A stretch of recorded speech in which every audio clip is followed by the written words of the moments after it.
Right guys, welcome back to Leave a Legacy. I'm joined by River Wilson Bent. We're outside the CBS Arena here in Coventry, and I'm going to catch up with him just before he fights for the English title at the Skydome on the 25th of June. Your legacy is something that is passed down. It is your mark. It is your footprint in the earth. It is your contribution to the world.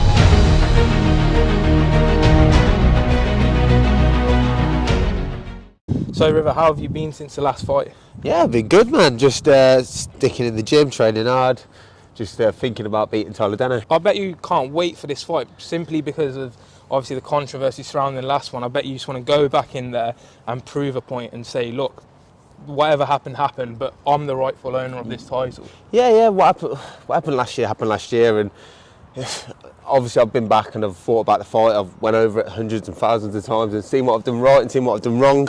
And like I'm just ready for him. I'm ready to right the wrongs and shut his mouth. Yeah, fair enough. You've had 2 fights since, so you've stayed active.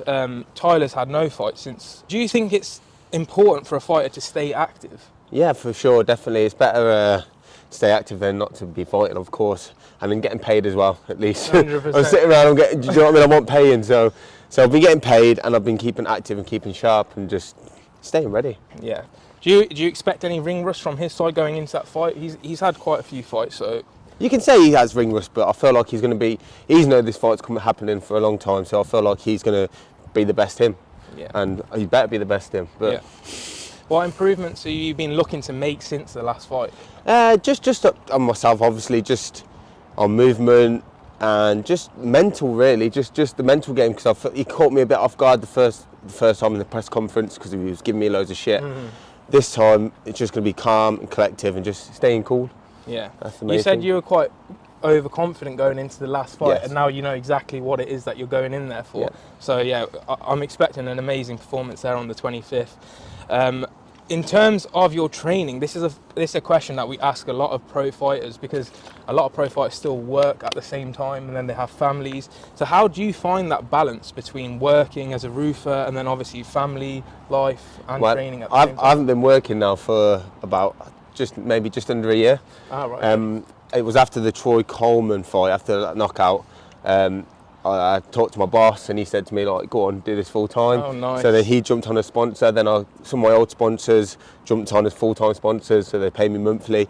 So that was obviously been good. So I've been able to train full-time and properly prepare for all my fights coming up.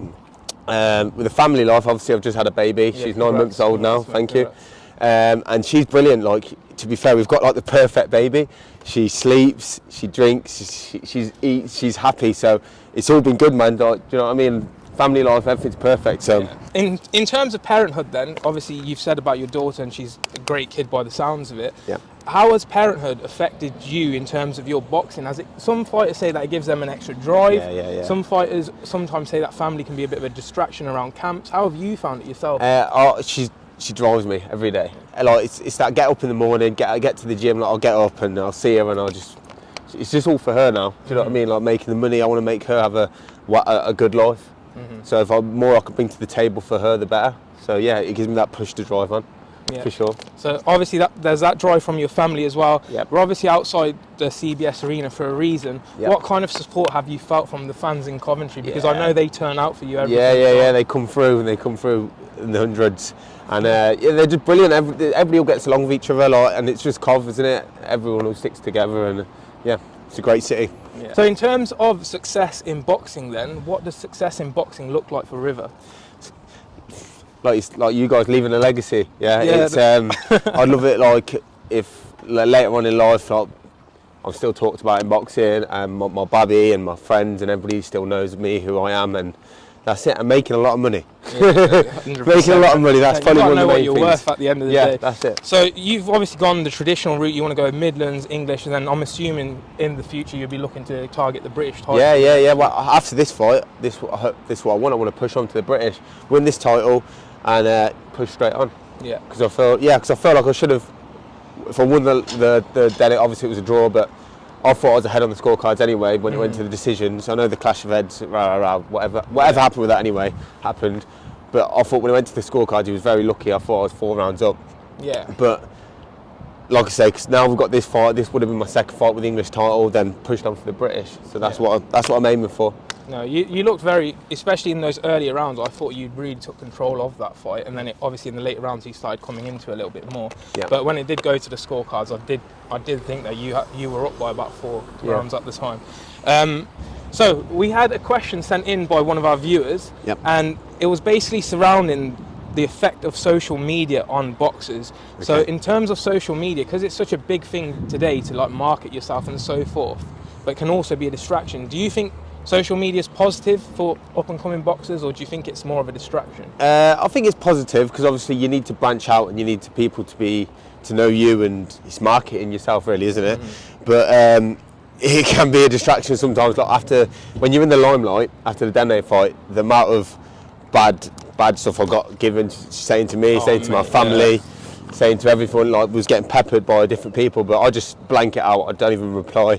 All my mates will get straight on it. They're like, boom, replying for me, but I don't have to say anything. But I don't let that bother me, like the badness. But it's good to obviously branch out, yeah, for sure. Yeah, there's, as you said, obviously with some of the fighters coming up, you need to be able to sell tickets and stuff as well. And like, obviously before your last fight, Tyler kept alluding to you as the ticket seller and the ticket seller. But I only see that as a positive thing, really. If you can sell tickets and people want to come out and support you, that's a positive thing. And obviously, I first found you through Instagram as well, putting up your morning runs. And at the same time, you can inspire a lot of people. That's it. And to be fair, how many people would message me because when I was doing that? Because for this fight, I've not put that much on social media. Yeah, you've been really quiet. I've been quiet because I've just been grinding hard. I just can't be arsed banging it on socials.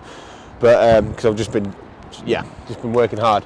But when I do that, how many people message me saying like you're inspiring, and I get a lot of followers and stuff through it, and and the people who come to watch me box as well, like they're all people I know. A lot of them are little people I do know and have interacted with, and I do get the odd occasional people who come through who I don't know. Like, so it's a Midlands bout, obviously on the 25th. No, it's English. Yeah, no, it's for the. Sorry, it's for the English title, but it's a Midlands. It's 2 Midlands boys going at it again. Yes.